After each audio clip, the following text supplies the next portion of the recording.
Hi, welcome to our In the Garden series. Today I'm Eva Knudsen. This is Mary Martz.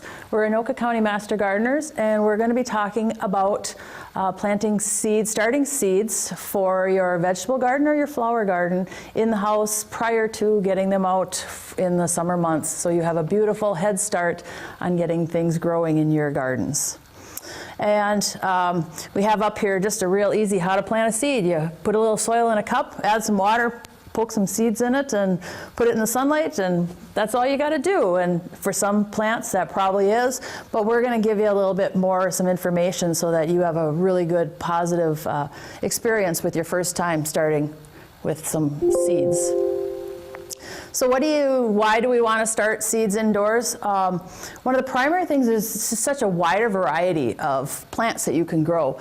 There's so many great catalogs out there, and there's so many different seeds. If you go to the store and you just buy some plants that are already planted, little starters, you're kind of limited in what you can have. And so it's just the world is out there with so many different things, and getting started is pretty inexpensive. Both Mary and I have started plants, and we're going to show you some of the stuff, some cheaper ways to do things, and you can really start planting seeds for under $25. And there's so many plants that we like to grow here, especially our pumpkin, squash, some of the flowers that take a longer growing season, and unfortunately in Minnesota we don't always have the longest growing season, and so starting them indoors early really gives you a jump on that. And same with some of the flowers that we like, mainly our annuals, which just come back where they don't come back, it's just the 1 year. And so those are some of the things that we like to start in that different varieties that you don't find in the stores. So the supplies we're going to talk about today that you really need are a light source, heat, containers, potting medium, and seeds. We'll just get right into it. The first thing is lights.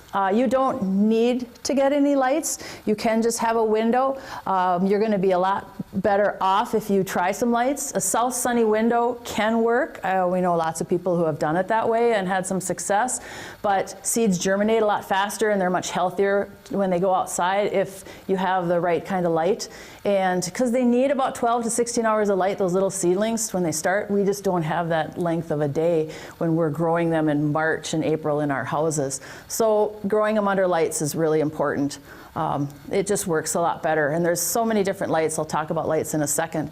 Timers also work well because you don't want to leave those lights on all the time. You want to have, there's need a resting period when it's dark. There's a lot of different timers out there. I've got some outdoor timers. Actually right now, or right after Christmas, is a great time to get timers because everybody has them, the electric timers for their Christmas lights, so you can get them all on sale. Just regular indoor timers work. They actually have now timers that have the whole, like a power strip on them. The variety out there is endless on what you can do with timers, but it really helps in trying to remember to go down, turn on lights, turn off lights, and keeping a real consistent time. And then hanging the lights from chains works really well. We have an example of a light that we made that's just, as you're looking at it, it's a 1.5-inch PVC pipe. It's put together, it costs about $8 to make. If you hang those from chains, then as the plants grow, because you want to keep it at about 4 to 2 inches. 2 inches is the best, yeah. Raise that up as they grow. And then what's really nice with the little PVC ones is after when you move everything outside, you can take that apart and store it. You don't have this big bulky thing that it's hard to find a place to put it. Otherwise you can do, if you want to go big right away, just get regular shelving and put some stuff in there. The lights hanging from that. The two major different types of lights right now are fluorescents and LED lights. Fluorescents are going to be a lot cheaper. Plants need mainly blue and red spectrum of light. So you have different fluorescents. The new fluorescents that we have, those T8s, the T5s, they're smaller, they're a little bit more expensive, but they have a fuller spectrum, so light spectrum. They talk about replacing them all the time. I don't know, do you replace your? I don't. If it's working, I tend to use it. Yeah, I do too. They say, it kind of loses its power after about 6 or 12 months, but you know, it's tough. You do need to recycle those, and so buying new ones, they aren't that expensive, but still, I just use them until they burn out, and the plants seem to do okay. As long as, especially if you keep that light clean, then you get a lot more reflection off that.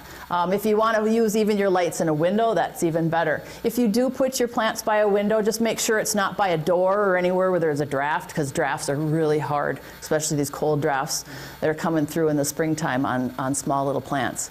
LEDs are great. They use a lot less energy. They're more expensive to use, but it's an LED light that's on the little plant stand that we have, but you have to buy the whole unit. You can't really replace the light bulbs.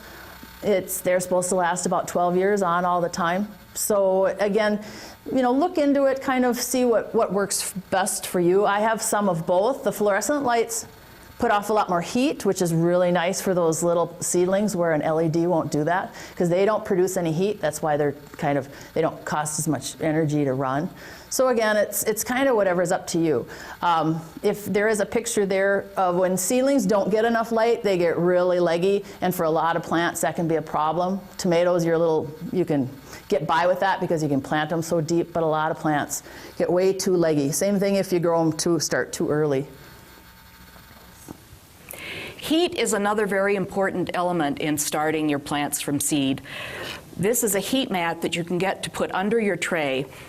It provides just enough heat to warm the soil to the proper temperature to start germinate the seeds and keep the roots growing strong. If you put it on you don't want to put this on a timer. If you've got your lights on a timer, make sure this is not plugged into the same circuit, because you want it on all the time. The heat helps the seeds to germinate faster. It helps promote the root growth so that you've got healthy roots.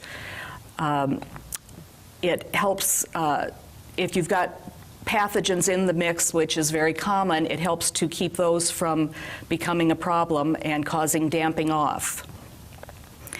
You can order these through many of the mail order seed catalogs. You can get them at many of the stores like Menards, Lowe's, Home Depot. Most any garden center will have them, and they're not terribly expensive, and they're reusable from year to year. Yeah, and just a little warning, I tried once using an old waterbed, because a lot of people have the old waterbed heaters for underneath, and they will melt your plastic pots. So just so you know, don't go the cheap route on the heaters. Better to use the ones made for it. Yeah. The next thing we're going to go into is containers. And there's a wide variety of containers out there, and I just want to show you a few of the different ones. Out of the plastic ones, I mean, you can use whatever you want, whether it's yogurt cups. Sometimes I just use actually little Dixie cups like this. Make sure that I just take poke a hole in the bottom so that everything always has a hole in it. They do get they fall apart, which is perfect. By the time you got to plant them outside, you just peel them off. But these aren't really recyclable, so I'd like to use something that I can use again and again. So just to show some of the different types, you have these larger ones, which is nice. If you're only going to do a couple seeds, then go ahead and use the larger pots. But they're going to take up more room. So as you start planting, and if you kind of broadening out what you want to plant, it's much easier to use something like this, where this one right here has 12 little cells, and then some of them have 9 little cells. This one in the middle, they come in all different sizes. When you use these, you can see these are kind of dirty. I reuse them every year. You should actually sterilize them with like a bleach solution, either a 9-to-1, or if you use whatever you use whatever on the label, follow the directions on the label. But these are really nice because you can just you can start more. It's just kind of a space saver. And most of them, these are all made to fit these kind of general trays. And I always put an extra tray on the bottom just because a lot of them are kind of flimsy. I just picked one up the other day from Menards. This is, you can get these for $4.99, and it actually comes with the cover on it. They work for what you want. This is one full tray. Sometimes that's a little harder to use than just these in kind of a smaller tray where this is one big unit. If you don't want that much, you can actually go for a smaller tray. This is like half of one. I think these are like $3 at Menards. And again, they all come with what's very important, which is nice, is you have this dome that comes in there. It's all part of it because that's going to keep your moisture in, and I'll talk about that in the middle. So there's all sorts of wide variety of different things out there. And sometimes, you know, for these pots too, you can go to your garden centers and they are actually getting rid of some of that stuff. So some places, if you start talking to them, they're happy to give it away. They've got tons of it. You can also use, these are organic. This is a coconut shell pot. These work pretty well. They take a little bit more water because they are going to absorb moisture. So you need to water them a little. Once they hold the moisture, they're pretty good. But some of them, I don't know if you found, they dry out a little They do faster. dry out. They do dry out fast. And there's a little bit more work to do with them later on. If you're going to plant them in here, you can always take out the seedlings as you're going to plant them. Some people like to plant them right in this, but there's some guidelines we'll go over in a little bit. So, and they have the little small peat pellets that you can use too. It's a wide variety of things. You know, it's whatever fits your needs the best. But it really is important as you're starting out to have one seedling per pot. As you get a little better, you can kind of mix and take them apart. But seedlings are pretty delicate when they're little, so it's just easier to put one in per pot. Make sure they all have drainage holes in them, and you know, as we go on. Sorry, I was going to just say that, you know, just whatever works for you. I've also found that when I've used the core pots, if I don't leave the seedling in it when I plant it, I can use it's very malleable. I can use it in the bottom of like a pot that you're planting something to cover the hole. So you still have drainage and it keeps the dirt in very well. So you can reuse them. You can reuse them for something else. Yeah. When you're potting, you want to use a soilless mix. This is specifically made for starting plants. It is generally sterile. It's sphagnum moss that's just milled with possibly a little vermiculite or perlite in it. It helps you to keep diseases out of the pots. Damping off can be a problem, and this helps resist your plants getting the damping off. When you go to use it, what you want to do is get a bucket or a bin. I use a bin like this frequently. You can put your mix in it. You add water to keep the soil down and let it soak in, and then stir it up. And the next thing, when you're done, all you have to do is put the lid on, and you're ready for the next time you want to use it. You can make your own mix by getting some just plain sphagnum moss that's been milled and some vermiculite and or perlite and mix them in. A third of each would make a great potting mix, or half and half of one perlite or vermiculite and the other half the sphagnum. It's great, it's sterile, it's lightweight, and it's just the right porosity and texture for the seedlings to root into. Yeah. One of the big things is make sure that's really moist when you're going to use it. You don't want to try to put the seeds in a dry soilless mixture and then try to water it, because since they are dry, they absorb a lot of water, and it just becomes really bit of a hassle. Plus, it's very, very dusty. And I highly recommend, if you're using perlite, which is actually volcanic glass, it's very small, or vermiculite, to wear like a dust mask, especially if you have any respiratory problems, because I notice when I'm doing it a lot, I sometimes just put my shirt up, or I'll wear a little mask, because that it just the dust, and I end up coughing for a while, and it's not very good for you. So make sure that you take precautions with that. But it works really well. Yeah. I have also at times just put water into the bag when I've got a small bag like this. I'll just pour the water right into the bag, close it back up and let it set, and then reach in and stir it around. Oh yeah, that would work great. So now we're going to get to the fun part, the seeds. And we have a few seeds here, and you know the catalogs right now, and we have a couple of our favorites, and Mary can show you some of these catalogs. We've got Seed Savers and Baker Creek heirloom seeds, which they call the rare seed catalog. These are two of our favorites. I can't really endorse, but if I could, They have, everything is, not everything, but most of the stuff is pollinated, and a lot of it's organic, and they go back, they put more money into collecting seeds from all over the place, and so that we have this huge seed bank, and so we don't lose some of these older varieties of seeds on all these vegetables. And there are other varieties out there, territorial seeds, Johnny's Johnny's is burpees, good. they're all good. I went out today and I was looking at seeds just to see, I went to Menards and see what they had. And Menards is actually also selling Seeds of Change, which is another good organic seed. They don't have to be organic. They had seeds. I got some seeds today for 35 cents at Menards. So if you want to start cheap. It's a way to go, especially if you're just starting out and you're kind of experimenting and you only want to plant a few seeds. This is a great way to go. You can buy 3 different packets of seeds for under $1. I mean, you can't really go wrong with that. So it's a nice variety out there, and I think more of the garden centers are getting more variety also. Yeah. But the catalogs, once you start going through some of these catalogs and you see 100 different types of squash and pumpkins and all these really fun things to do, then that's it. You'll get hooked on it. But before you start thinking about all this stuff, you really need to do some planning. How much space do you have? How many pots? How much time do you have? Because every seed, really, when you're starting out, needs a little pot, even if it's one of the small ones. For varieties from Minnesota, we don't have the longest growing season, so you want to look for something that's about 100 days or less for maturity.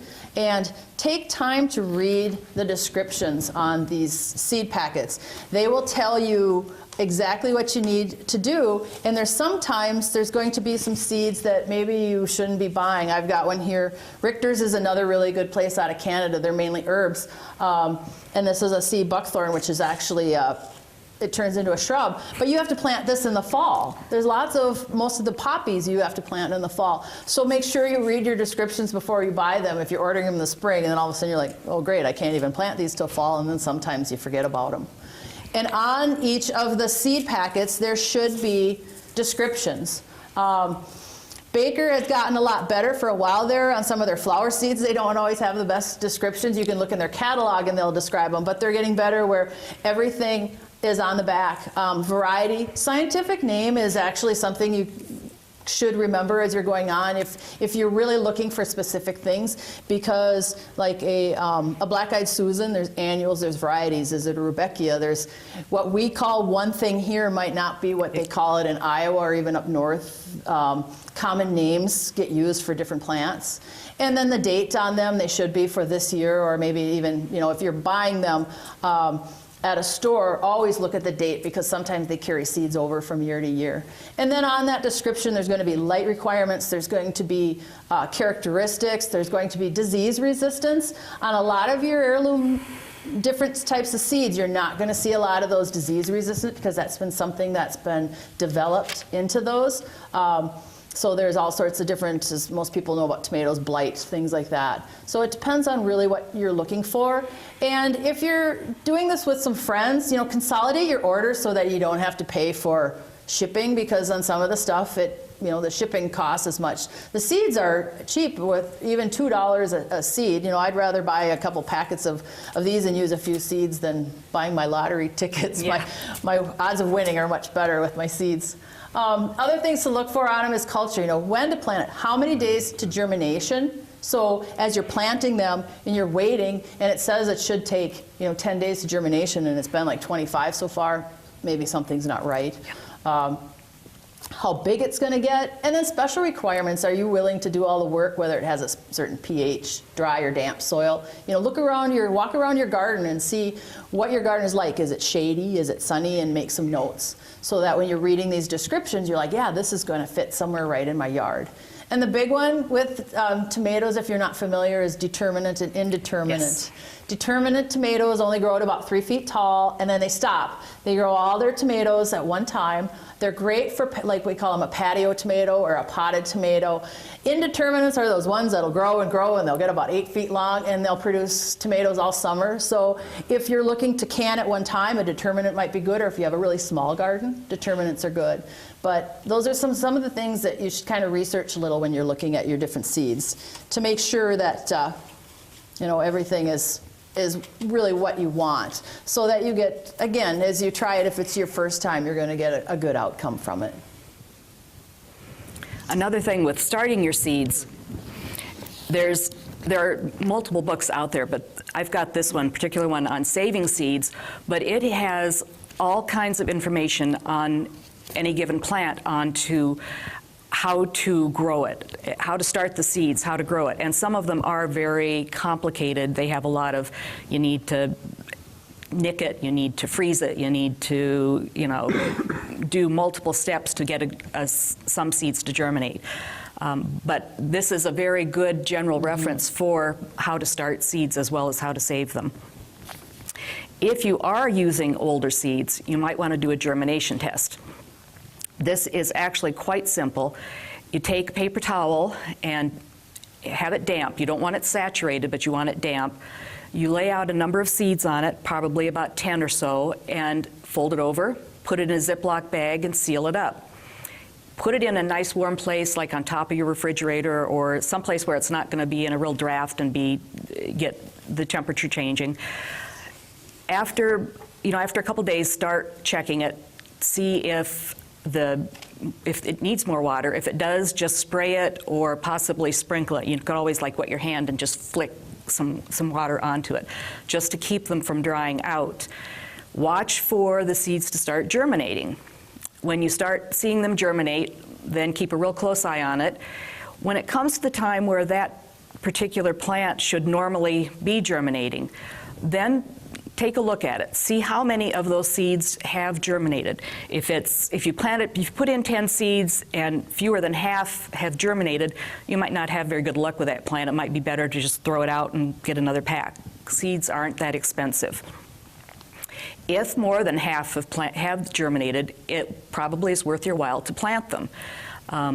You can take the ones that have germinated and plant those right away. Otherwise, you know, if you've started your test early, you would need to throw them out probably, but plant them if you can. And if you are planting the other seeds, put maybe 2 or 3 in a cell as opposed to 1, just to make sure, kind of seeing how many did germinate in your original test.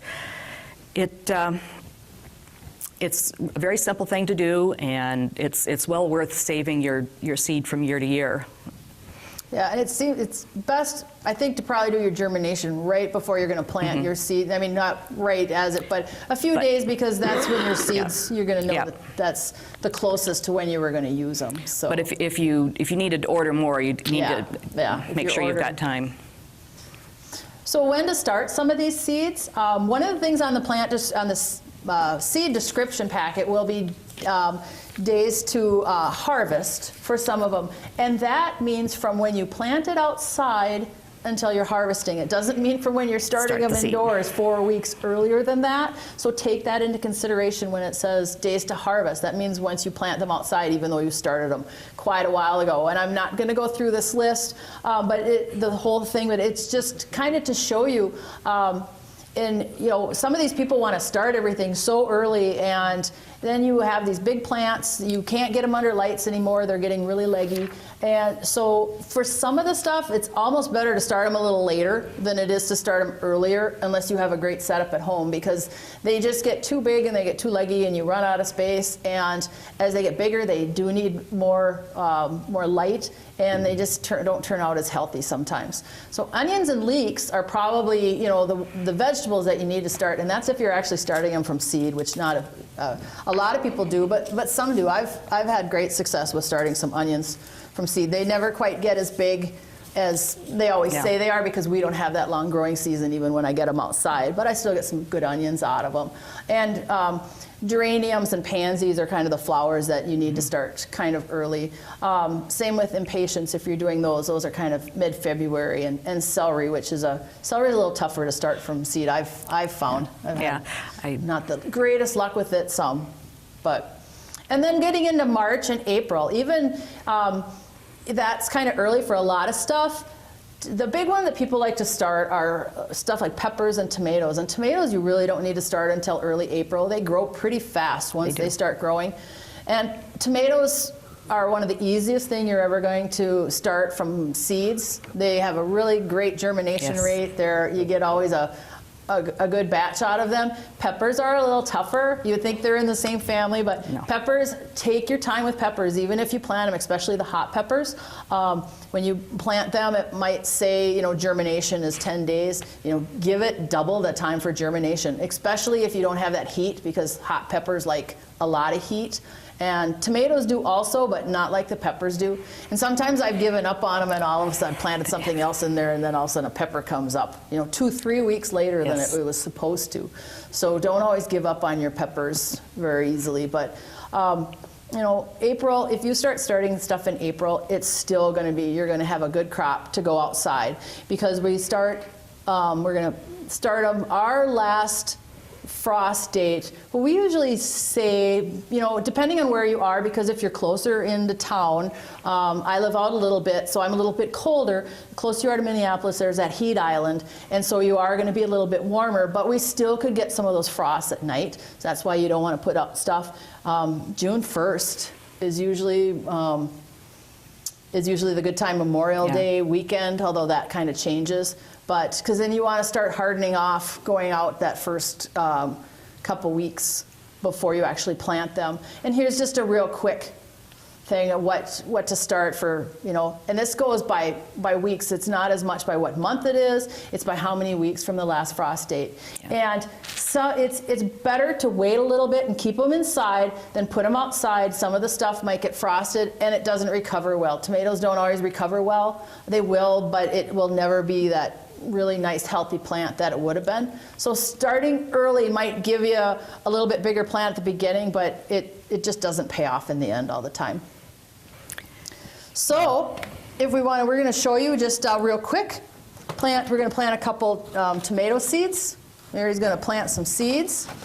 We already have some in here. We're just going to do wherever the tomatoes went, or you can just disappeared. Pick whatever. There they are. And again, these were really nice. They were 35 cents at Menards. It's a beefsteak tomato, which is fine. I don't know, there's probably about 40, 50 types of beefsteak tomatoes. Yeah. So if you're really specific, there's a white beefsteak and a purple beefsteak. And if you want the different varieties, then you're going to go to the catalogs. If you just want a good tomato for that couple of BLTs or something, then this will work just perfect for you. Tomato seeds, I don't know if you can see them or not, but tomato seeds you're probably very familiar with from just when you're eating them. They aren't real big, but they're not terribly tiny, so they're fairly easy to plant. What you're going to do is just take and use your finger. If you want, you can use a special planting tool, but this is more for bigger seeds. It's called a dibble, and it's just to poke your holes in, which is a lot of fun. I use it out in the garden a lot. Put your seed in. When you plant your seed, you want to have it about 4 times the depth that the width of the seed is. So that's not a terribly deep thing. I generally make a little hole, lay the seed in, and then go back and just flick the soil over the seed to cover it. Make sure it's covered about the right depth, and then just gently tamp it down. You don't want to push down and squash the dirt around it. That is not the best idea. For water, it's best to have either a squirter. I don't squirt because it's hard on my hands, so I don't use a squirter, because even though we use damp soil, you still have to water it down, and squirting's pretty tough. So something with a really small spout works just as well. It puts a very gentle stream of water down into the soil. Is there even? Yes, there it goes. And then, oh, go ahead. I was going to say, just be careful when you're doing it so that you don't wash the seed right back out. If you don't know, you're thinking what's 4 times the depth of a seed, just think that if you could put 3 seeds right on top of that seed and you'd be at the top of the soil. So if you put 3 seeds right on top, then you'd be at the top. That's kind of 4 times the width, just to kind of give you an idea of it. Some seeds, again, read really carefully. Some seeds you put right on top of the soil and you don't put down any further. Sometimes I'll just take a little bit of the potting soil and I'll sift it really lightly over the top just so that it does hold it down, so when I water it, it doesn't float over into the corner. But again, all that information should be on your seeds. And it's very simple. It's really hard to kind of screw up. You don't need to worry about which way they're facing or anything like that. If you are planting some sort of little bulb, sometimes like, I'm trying to think of like a dahlia or something, starting those earlier, and you're not sure what's up or down, even like if you're starting garlic or something like that. If you're not sure what's up or down, plant it sideways. If you're not sure which side is up and which side is down, plant it so they're going like this. They go the right way. They know which way to go. Oops, wrong way. So as it's starting to grow, the big thing is when you water this, you don't want to fertilize, because all the nutrients that little plant needs are in the seeds. And as it grows, you're going to get these first 2 little leaves that are going to look nothing like the plant, and those are called the cotyledon seeds. And those have all the nutrients that little plant still needs until you get true seeds. And true seeds, and here's a couple of different pictures, you can see whether it's we have here a couple things like a tomato, a pumpkin, that look like the types of leaves that are actually going to be on that plant. Then you can start fertilizing some at about a quarter rate. I use a really light fertilizer. They tend to really tell you to use too much. So if you can use about a quarter of that, about once a week, you're going to have enough fertilizer.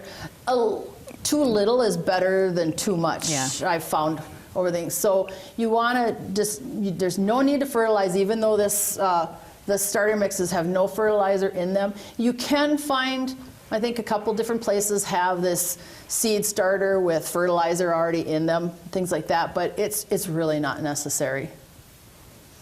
So now they're getting ready to transplant. So now what do? Well, again, we've watered them, or they're planted. Some seeds, again, if you look on the packet, it's going to say they need to be in darkness.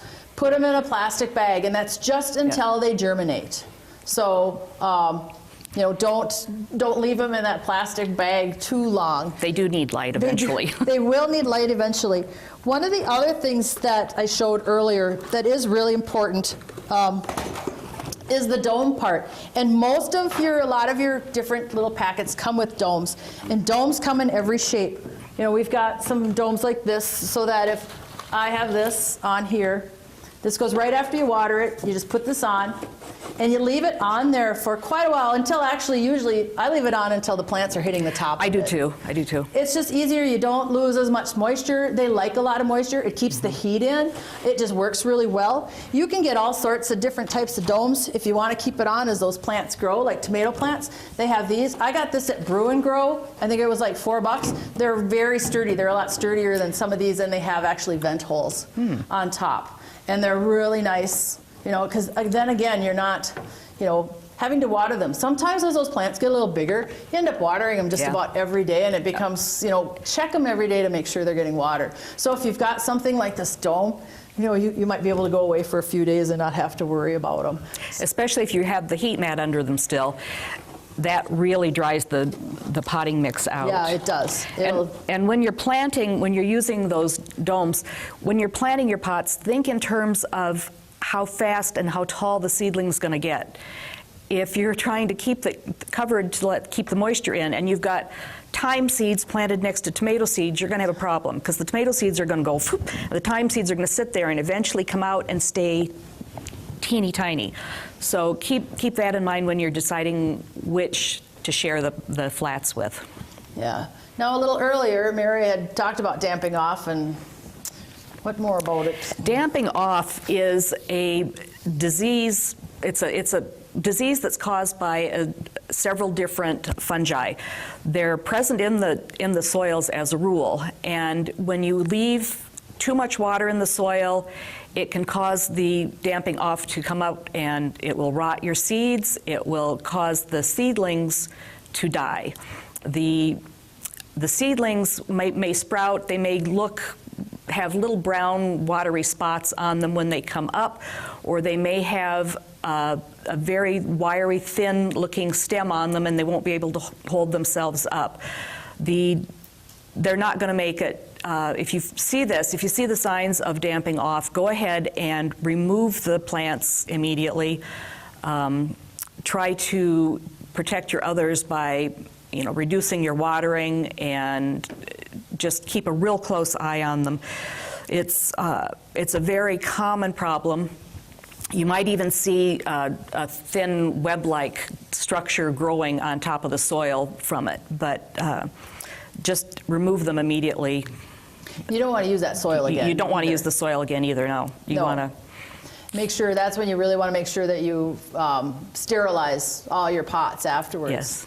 And sometimes actually even having a little fan, sometimes, of course, if they're in a tray, it doesn't really get that, but as they get a little, if you want to for a little bit, a little movement kind of helps dry out that top of the soil. Well, I always keep a fan on mine anyway, and I like to pet my plants. When the seedlings have come up, I go by and I brush them. It actually helps to strengthen the stems and make a little stronger a plant, but the breeze does the same thing. Yeah, and the breeze can be very important, because as we're transplanting them and you're putting them outside, if those plants have been in a real still environment, and you'll know this as you go out and all of a sudden they're kind of leaning over because there's any wind, and they haven't gotten the strength. Yeah. If you, even like she said, when you're brushing them or wind, that really helps strengthen the little stems up. So with transplanting, we didn't bring any. I was looking at some of my starters to bring in, and I thought, I'm going to kill them bringing them out here, so I didn't bring any. But when you're going to transplant them, the biggest thing is to make sure you use, whether it's a spoon, a little popsicle stick, something to get underneath them and grab them. If they're big enough, sometimes you can just tip them over a little bit and tap them, which is why I don't like this tray that's all one piece, because you can't do that as easily. But make sure that as you're pulling them out, do not grab them by the stem at all. You'll squish that stem and it won't grow back. If you're pulling them by those leaves and a leaf breaks off, it's going to grow a new leaf, but it won't grow a new stem. So that's the most important part. They are pretty, as delicate as they are, they're also pretty hardy at this point. And so, just the biggest thing is never hold them by the stem. And then you can either put them, I always usually put them into a larger pot first to harden off, instead of just putting them directly out in the garden, and I'll get into hardening off in a sec, but let's go to that. Because you want to get them used, again, because they haven't gotten that strong light. There's all these different things that hardening off takes about 2 weeks before you really want to put them outside in the garden. Start moving them back and forth a little bit. Start in the warmest part of the day. Leave them out for a couple hours. You might scorch some of the leaves. I know I tend to always scorch my leaves. I do too, but it helps if you put them in a shady spot first. Put them in the shade, then day or two down the road, give them a little more sun and a little more sun. It gradually helps. If you put them straight in the sun, they will. They'll scorch quick, and sometimes they will come back. Those leaves, grow again. If you can find like a shady spot on your driveway, works really well, especially if it's an asphalt driveway, because that heat collects up all that heat, so it's nice and warm. Or in a protected area where they're not out getting those strong winds that are still pretty cool at that time. So put them out a few hours. Bring them in at night, because it's going to get cooler at night, and then put them back out again. You can do that. I have mine kind of sometimes on a wagon, and I bring it into the garage, just because, going back and forth. And leave them out a little bit more every day. And then eventually they're going to be really healthy at that point, that you can plant them in your garden after about 2 weeks, to make sure that, again, even if sometimes we've been lucky and we've been able to start stuff, and you get too eager and you want to put them outside, and you put out those tomato plants in the middle of May. We still tend to, if you're on the outskirts of Anoka County, we're going to get a little frost, especially if you're in lower areas where that frost, that cold air comes down and stuff. And it's just wait, don't be too eager to put them out, and you're going to have a lot better success with them. You can use a cold frame. If you're not familiar with cold frames, they're just little boxes. I have them with an old window on the top of it. You can look online, just Google cold frame, and there's all sorts of different types. But again, even with cold frames, you have to manage it, because then sometimes they can get too hot during the day, so you got to kind of open them up. It is best to transplant on a cloudy day or a late afternoon, again, because you don't have that blistering heat coming down. And they are going through a little bit of a shock through the transplant. And so they do like that, and water them in really well. If you were to break these down, or any sort of organic container, like the cocoa ones, or they make them out of some other different They make it out of cow manure. They make them out of old newspapers. There's a lot of them like that. Tear off anything that's above the soil, because what's going to happen is, if your soil line is down low and this is sticking up, this is like a wick, and it's wicking all the moisture right out of that soil. So it's really important that you tear those off. They're good for some things. Some of our melons and squash don't always transplant as well. Some others, they get bigger, and they have a tender stem kind of, and they tend to break off. These are great for that kind of stuff, because you can kind of plant it right in there as long as you tear off that top, and that'll kind of break down. If you want to, you can even take a knife and score the sides of it so that those roots will grow out. Make sure that it is something that is going to rot down. Some of this stuff looks like it's going to, and it doesn't always do that. And then those roots just never get out of that little area. So it is really important. Yeah, at the very least, try to get the bottom off so that... Tear some holes in it. So... storing your leftover seeds is not really a problem. You can use them from year to year, as long as you do the germination test to see if they're still viable. Storing them immediately after you've done planting is the best idea. You want to get them so that they're out of the humidity. A Tupperware or plastic container works well, because you can seal it up and it will keep the humidity out. You can put in a desiccant to aid in keeping them dry, and you can buy silica gel at a hobby store that it's used for drying flowers. You can save up the little packets that come in your vitamins, new shoes, new purses, those little teeny packets. I just had this is a similar thing. When you go to save those, put them into a plastic bag to start with, so that they don't soak up a lot of water before you want to use them, but then take them out of the bag, put them in the container with the seeds. Just make sure that you've got your seeds all labeled. They should, if they're still in their packets, that should be fine.